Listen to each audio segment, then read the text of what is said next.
చిన్న చిన్న పొరపాట్లు అయినప్పటికీ కూడా నా రథసప్తమి అయితే చాలా బాగా జరిగింది. సింగిల్‌గా ఫస్ట్ టైం నేను పూజ చేయడం కదా! ఒకటి ముందు, ఒకటి వెనక అవ్వచ్చు. లేదా తెలిసి తెలియని తనం అవ్వచ్చు.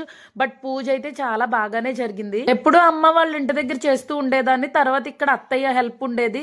బట్ వాళ్ళిద్దరి దగ్గర కాకుండా నేను సింగిల్‌గా చేయడం వల్ల తెలిసి తెలియని చిన్న చిన్న మిస్టేక్స్ అయితే ఉంటాయి. బట్ తెలిసి తెలియని తప్పులు మన దేవుడు ఎప్పుడూ క్షమించేస్తా ఉంటారు. ఈ రథసప్తమి సూర్యునికి చాలా విశిష్టమైన రోజు.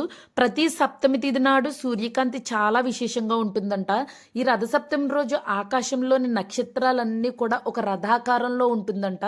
మన అదృష్టం ఏంటంటే దైవాలన్నీ మన కళ్ళకు కనిపించకపోవచ్చు, కానీ సూర్య భగవానుడు అయితే నేరుగా ఎప్పుడు మనం చూస్తూనే ఉంటాము. ఈ భూమండలం అంతా కూడా ఆయనతోటే నడపబడుతుంది. మనకి కనిపించే దైవానికి ఎన్నిసార్లు నమస్కారాలు చేసుకున్నా మనకు రుణం తీరదు.